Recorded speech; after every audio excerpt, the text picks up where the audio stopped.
Drones attacked Podmoskovsk and 4 other regions of the terrorist country, and more than 500 were launched against the aggressor country.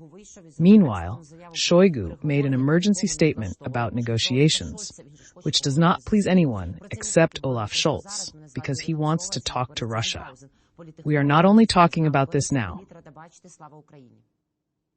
Вітаю, героям слава. 144. В російському Підмосков'ї гриміли вибухи, спалахнули пожежі, саме стільки дронів. My name is Iryna Uzlova, and with me is Boris Tizengauzen, political technologist. Boris, hello and glory to Ukraine. There have been explosions in Podmoskovia from 144 drones attacking Russia. Locals and celebrities are complaining about the noise and are asking where to go. I suggest going to the Kremlin and telling Putin to stop the war.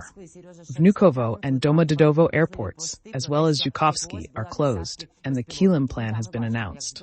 Moscow Mayor Sergei has falsely claimed that many drones were shot down. In reality, there have been explosions, fires, and destruction.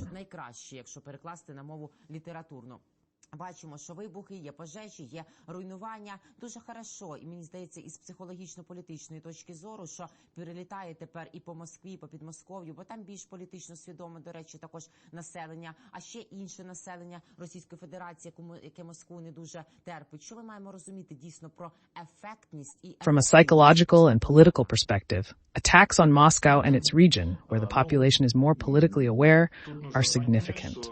Other Russian regions, less fond of Moscow, might react differently. Last night, Russia launched about 60 Shahed drones at us, while we responded with around 150 drones, exceeding November's launch numbers.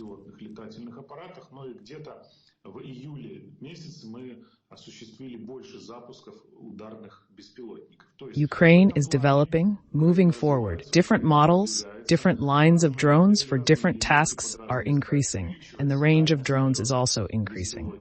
So naturally, Russians who wake up to a blast wave, to the sounds of explosions, should think about this.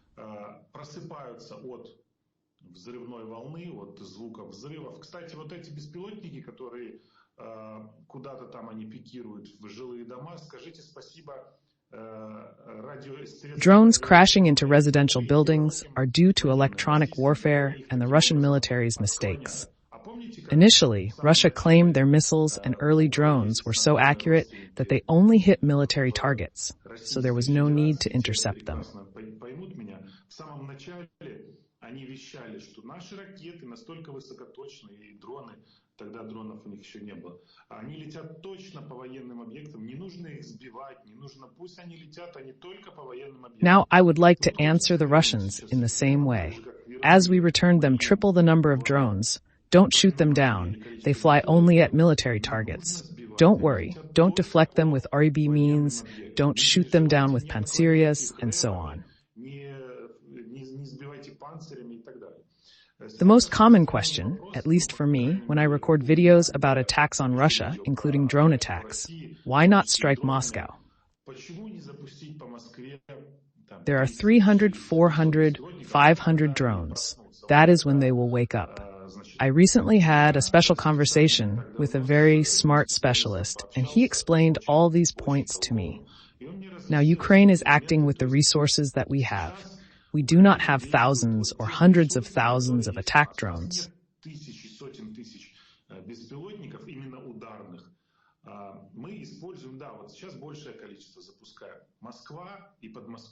Yes, we're launching more now, and Moscow is one of the most protected regions, unless you count sites like Valdai or Putin's bunkers. Unfortunately, the Russians have advanced quite a bit in electronic warfare, so it's not very rational to throw hundreds of drones to make the Moscow region shit from the sounds.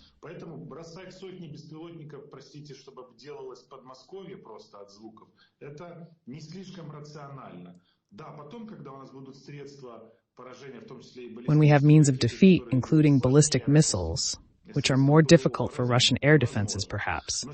But now here is an example. The Kavkaz Combine, where 74 huge fuel tanks burned. Several drones flew there.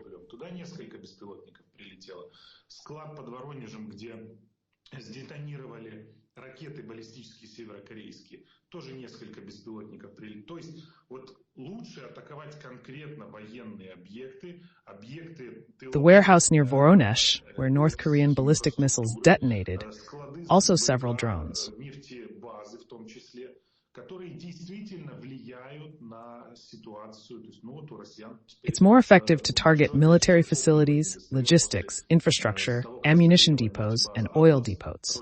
With Russia facing fuel shortages after the Atlas and Kavkaz oil depots were destroyed, focusing on specific regions has a tangible impact.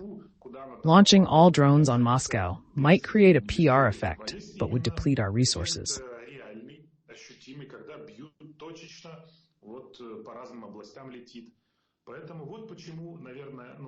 That's probably why we don't launch thousands of drones on Moscow. Even a few attacks are effective. Last night, a drone targeted the fuel and energy complex in the Tula region, leaving little fuel for other needs. We're hitting these facilities effectively, but the enemy seems unprepared or unsure where to deploy their air defenses, whether in Crimea, Kursk, or at Putin's dachas. What is it? What's coming?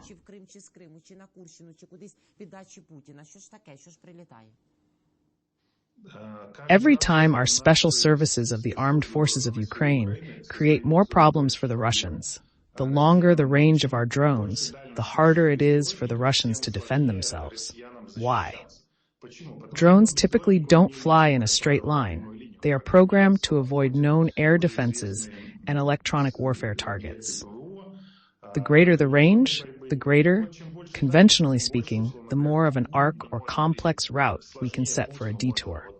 Russia is a huge country, and there are a decent number of objects there. If we now draw, say, a circular along the border and set a radius of 1,000 kilometers, then huge territories are covered. For example, February, which flew today. By the outline of the tail, we could realize that these were our February drones.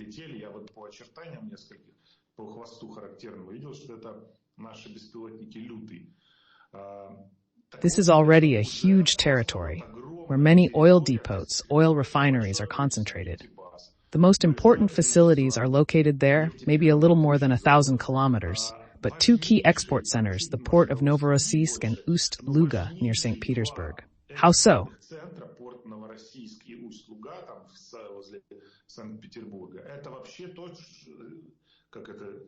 Two Koshai needles for Putin are Novorossiysk.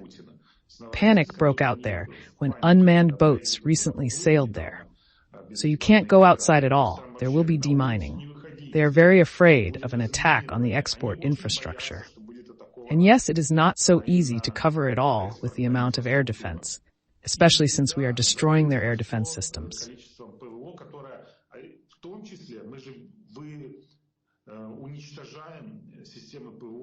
In Crimea and other areas, we're continually reducing air defenses, making it harder for Russia to replace destroyed systems and protect all necessary sites. For example, the plastic factory recently burned down spectacularly, with significant damage and chaos.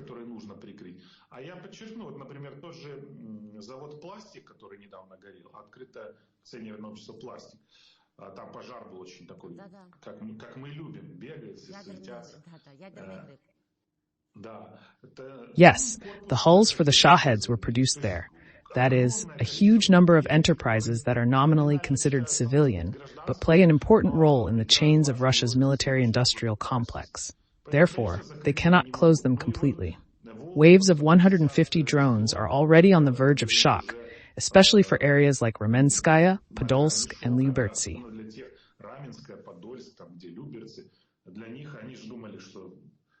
They thought that, say, Kursk and somewhere else let them fight, and here it is already flying straight at the target as we like. Now let's talk about the winged doves of peace. It's about Scholz's initiative and more. German Chancellor Olaf Scholz and his representatives proposed to leave Russia the lands it has not fully occupied and to start negotiations. Scholz is willing to talk when there is time. But Russia is also reacting. Putin's spokesman Dmitry Peskov says that Scholz's peace plan should be studied because there are no details yet. We are now hearing from Sergei Shoigu, who was once not only defense minister but also in charge of the aggression. Until we push the Ukrainian troops out of our territory, we will not sit down at the negotiating table.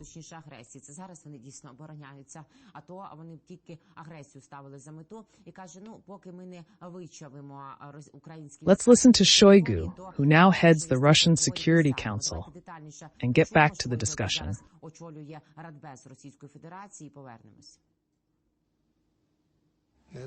This is Kursk.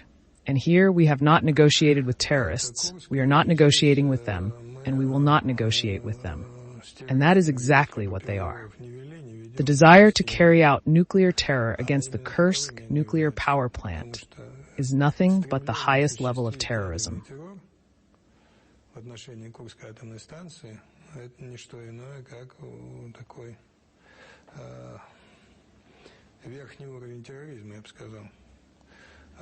The desire was to take the Kursk nuclear power plant, but fortunately this did not succeed.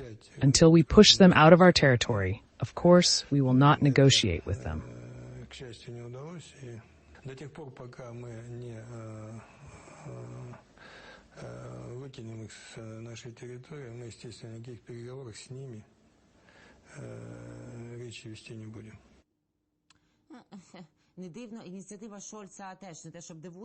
Scholz's initiative is expected following Brazil and China.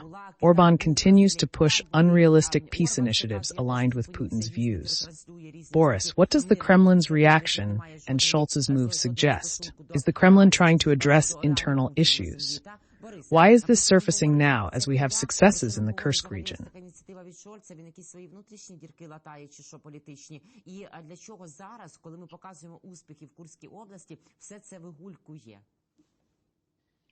Well, Scholz wants, that is, the German media wrote that Scholz wants to go down in history as Chancellor of the world and thereby really correct his difficult political situation and strengthen his political power. This is clear here. Let me remind you that so far Germany has not handed over the Taurus to us. It is clear that now when Scholz says, I am preparing a peace plan, I am a dove of peace, he is thus avoiding questions about where the Taurus is. Mol, we will break this peace line. This is pure Orban rhetoric.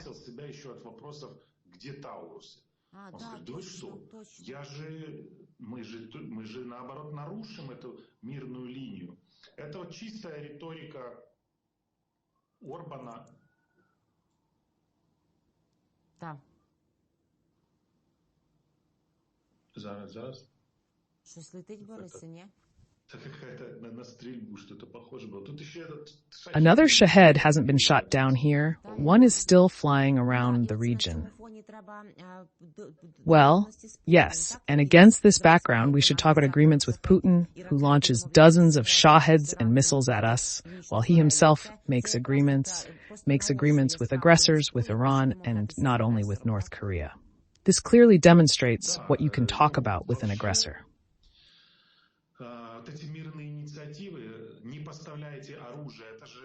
Yes, these peace initiatives, like don't supply weapons, are a well-known narrative.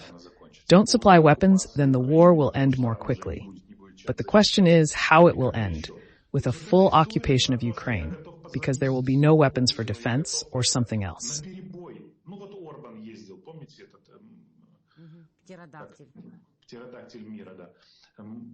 Орбан ездил в Украину, потом к Путину, потом в Китай, потом встречался с...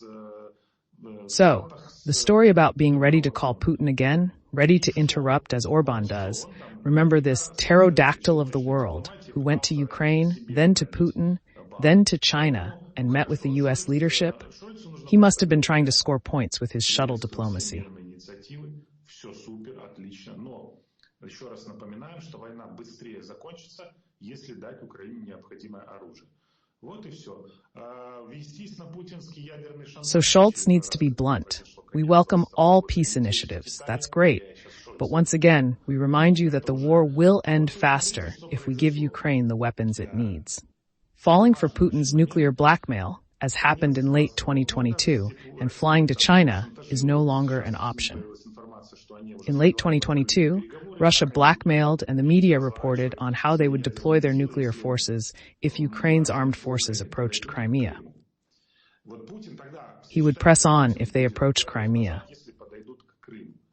Crimea, they fully consider their territory. Their nuclear doctrine states they will use nuclear weapons if Russia is hit by ballistic missiles. However, they hit Crimea without using nuclear weapons. So we conclude that not completely, they consider our Ukrainian Crimea as their territory. So even now, when the Ukrainian army is advancing, Putin is not pushing the nuclear button.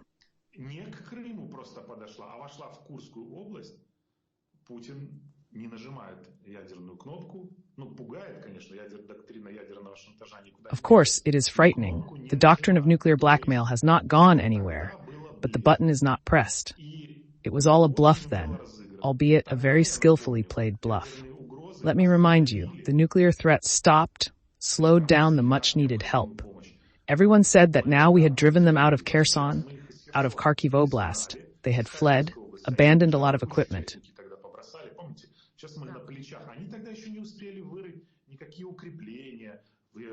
Remember, back then, on the shoulders of the retreating Russian army, with timely supplies, we could have reached Crimea, but something went wrong.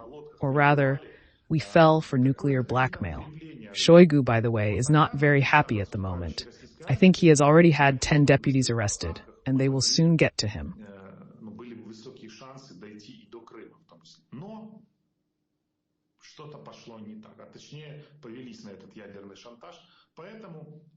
Shoigu says that the seizure of the Kursk NPP and the Zaporozhye NPP is not nuclear terrorism, but upper terrorism, because he probably has an upper-class education.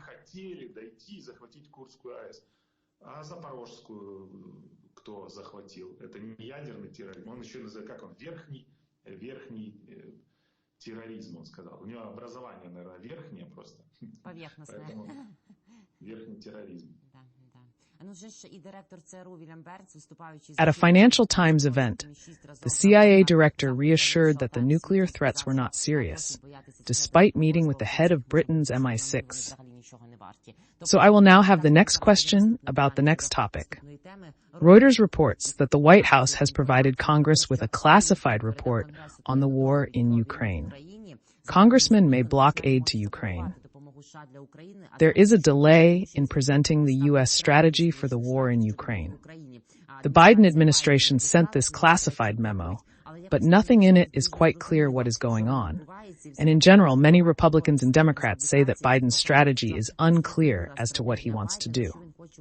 The second publication, an editorial in the authoritative Bloomberg publication, which is as important and reputable as, for example, on the issue of weapons for Ukraine, argues that Biden needs to lift all restrictions on weapons for Ukraine.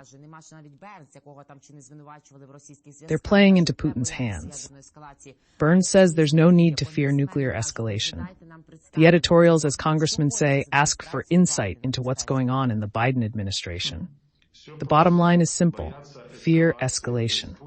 That is, Putin knows that if there is a new threat or another round of nuclear blackmail, he can scare the Americans.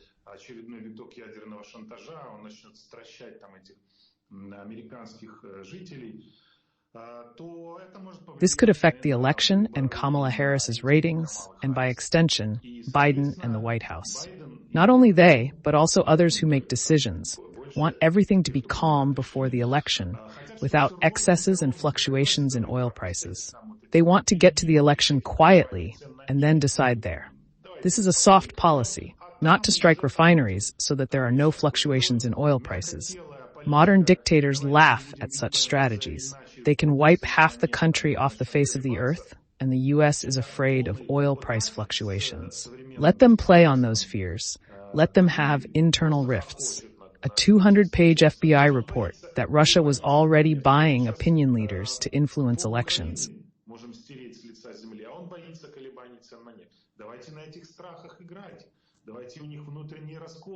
Доклад 200-страничный ФБР о том, что Россия уже там покупала лидеров мнений, чтобы повлиять. Your pillars of democracy are crumbling, and you sit back and beg not to escalate the situation. Biden wants to move $6 billion in aid to Ukraine to the next fiscal year. Давайте не эскалировать оружие. Сейчас Байден хочет перенести на следующий финансовый год 6 миллиардов. Because we didn't have time to use them. How did that happen? Is it a strategy? Не успели просто. Поэтому, что это за стратегия такая? Правильно, отчасти... That is, Republicans and Democrats need to understand if we help Ukraine further. I mean, they're not spending money on this U.S. How much money should be allocated? It depends on the strategy. If we take the strategy that Ukraine should liberate all its territories, that's so much money, so many weapons, such nomenclature, offensive, and so on.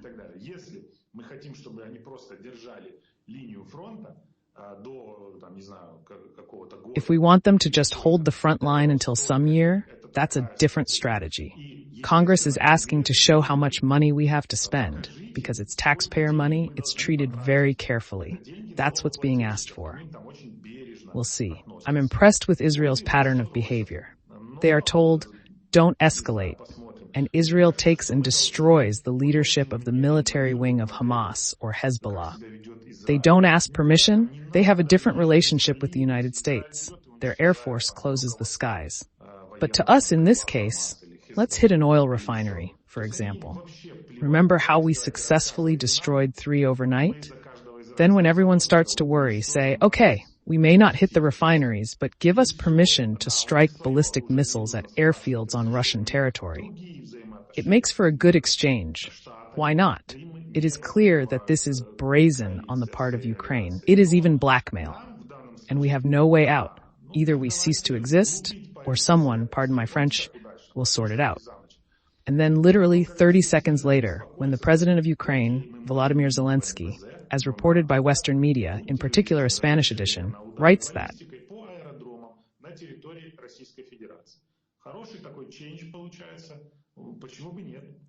Понятно, что это очень нагло со стороны Украины, прям шантаж какой-то, но выхода нет. Мы либо перестанем существовать, либо уже кто-то там, простите за мой французский, раздуплится. А відтак, ще буквально 30 секунд. Коли президент України Володимир Зеленський, як повідомляють західні медіа, покладається, зокрема іспанське видання ЕФ пише про це. He is relying on international pressure on Russian Federation to end the war this fall. Who exactly will be pressured? Хто буде тиснути?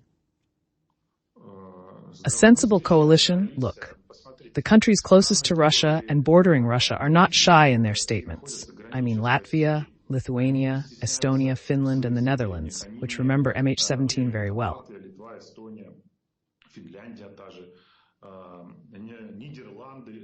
They say, yes, please, there are no restrictions. The paradox is that small countries in direct danger, realizing the threat, demand the removal of all restrictions. And across the ocean, the situation looks somehow scarier. For a long time, propaganda has been processing Europe and across the ocean, including Russian propaganda, and it continues to do so now.